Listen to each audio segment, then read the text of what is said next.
We actually have TGs winning another event. Salamangreat ramping it up as well. It's more of your top meta contender. Our gem collab deck box with Promethean Princess and Ponix is now up, and yes, the first little bit of these for the $48.99 price tag will get the beautiful Field Center to go with this as well. So I'll leave a link down below so you guys can grab yours today. Make sure you guys smash the ever crap out of that subscribe button so you guys don't miss out on more awesome content. That's right, somebody out here had the chance to mess around with TGs of all things and give this deck a chance to actually do well. Now, I think the craziest thing about all of this is people forget that Rocket Salamander out here was literally a level 1. All right, you're able to sinful spoils this bad boy on out here and then start doing your effective little combo lines. Now, unfortunately, this build is anything far from budget at this point in time because these wanted sinful spoils are going to be crazily expensive. Like, in order to even consider looking at this deck, this is $300 on top of this. But the good news at the end of this is, you know, if you already had these, you know, you're playing something in the meta, you could play something a little bit more fun along the way here. Also, the Snake Eyes Ash being one of these cards to actually kind of help you out here is really good. Now, something else I find kind of cool here, we have the double Pankratops, the one Change of Heart, you have double Mind Control, and one Snatch Steal in here. Your opponent's monsters are going to be coming over to your side of the field and assisting you very, very freely. I also see, you know, with this, we're going to be able to make SP Little Knight and actually put that pressure on our opponent. That's right, you know, the ability to make sure that the game can swing in our favor is looking relatively nicely, and I like to see that. But overall, it's TGs at the end of this. Do keep in mind that, yeah, you know, you might not have the craziest combo potential overall, but, you know, some of the boards you can make seem relatively fun, you know, especially yes, the King Calamities and the ability for my opponent not to be able to play the game. Yeah, we've seen how much of that works out. Next up here, we have Salamangreat. Now, the OCG versions of this deck have definitely entertained us to the point that you can just wheel an opponent's monster on over to your field, establish a Kaiser Coliseum, and then your opponent literally cannot play the game.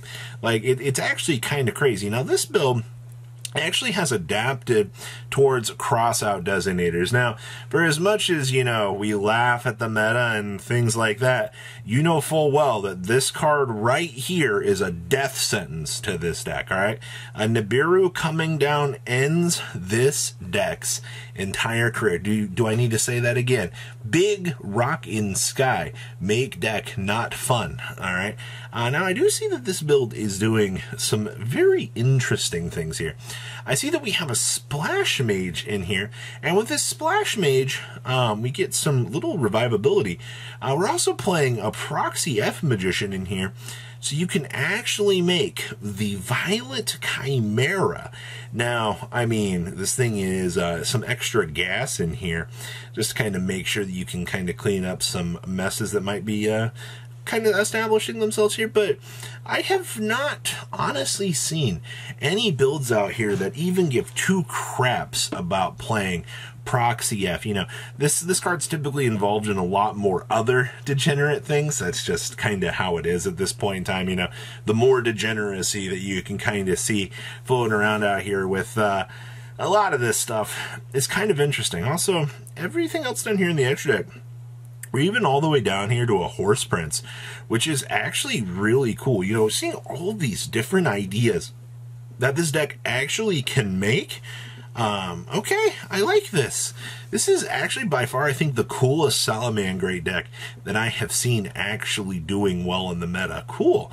Next up here, it's Fallen of Albaz and the Chimera. Good stuff. Now, I do want to say that this deck feels like it fell off somewhere in a ditch somewhere. Like, this deck has not had fun at all for a majority of this format, and I'm not really sure why. I think like the random RNG hits off of the Chimera aren't anywhere near as good as they used to be. You know, like, oh, you shaved a resource off of my hand. Oh, no. And we're also, you know, until we get Phantom Nightmare, you know, we don't get the next little illusion monster to kind of add into the pile that we've got going here. And also, to be fair, like, the branded fusion stuff just feels better in the pure build overall. I mean, like, you can still combo gas, do some crazy things. It just feels like at the end of the line, you know, you don't really get that much value out of it. Now, I do like the fact that this deck can take advantage of the Dark Barrier statue. It is a fiend monster. The things that, like, you play against any of these fire decks out here, and you drop the Abyss Barrier statue, your opponent's just going to look at you and go, what's that thing doing there? You're like, oh yeah, no, I can just revive this. You know, free little Chimera things out here. It's actually, especially because you can mill it off of the branded fusion depending on which fusion you're going for.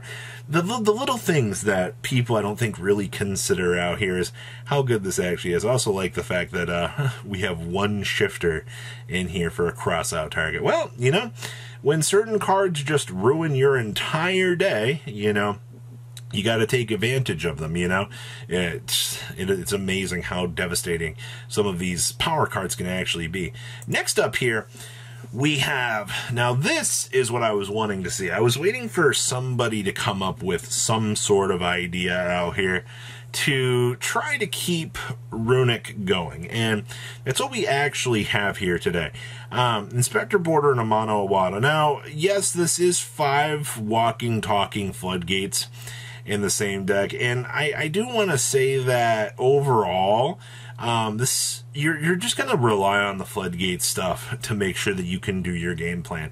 Because honestly, you know, all 3 of the floodgates are now limited to 1. Yes, you do have skill drains still. You're still going to be able to ruin your opponent's day with skill drain. You're just going to have to shift your plan around a little bit and understand that, well, you know, things might not be the best that you need them to be. Now, of course, we are playing more upstarts and only 1 Morganite now. Honestly, the upstarts just are meant to deck thin the deck. You're trying to compress your deck now. Now that, well, honestly, now that this card's back, we're going to lose even harder to droll. Can't wait for that. You know, I can't wait to, you know, get drolled on the upstart and be like, well, you know, I can't get my free chicken nuggies off of the fountain anymore. And, you know, we're going to be like, sad day out here. But it's not like this deck is not going to have the same devastating effect that it actually is. You're just going to have to shift your floodgates around and try to hit the higher notes that you can, all right? Because, you know, lacking some of this stuff is going to be a little bit rough, but I think it's doable, that's for sure. Also, if you thought Runic was donezo because of the limitations, not by any stretch of the imagination. This deck was bound to evolve into maybe not the most consistent creature, but it's still sitting here. And our last deck here is Heroes. Wowee! I will say that I'm not surprised. Hero, especially at the beginning of a format here, people are going to be running out and they're like, hey, you know, have you seen the latest hero strategies? And like, what has actually changed here? Honestly, not much. I see that this build is playing droplets. You want to have the chance to get the board break on your opponent, all right? Because I hate to tell you this, but when these formats are projecting these relatively large boards and more troublesome things, you have to be able to clean those up. I also see that we do have Spellbounds here to kind of assist us. You kind of love the fact that you have a card that literally blinks your opponent's entire turn. You know, when your opponent simply cannot, that's pretty good. Also still love the one of Miracle Fusion. Looks like the Favorite Contact is also moved on in here as a mainstay for a lot of this. You know, you still are able to do everything that you wanted to do. Also, we're still playing Plasma. Plasma still being our walking, talking floodgate. We're not actually playing the D-Force card to help out how degenerate Plasma actually can be. But, you know, I wait for it. Somebody out here will return back to D-Time and we'll get the chance to see, you know, how little funny, haha, that these things can be. So that wraps up our deck profiles for today. If there's anything that you've seen top out here, feel free to send it on over to me on social media. I'd love the chance to talk about it. And of course, you guys stay safe out there and keep on winning, Duelist. I believe in you. Patrons, thank you.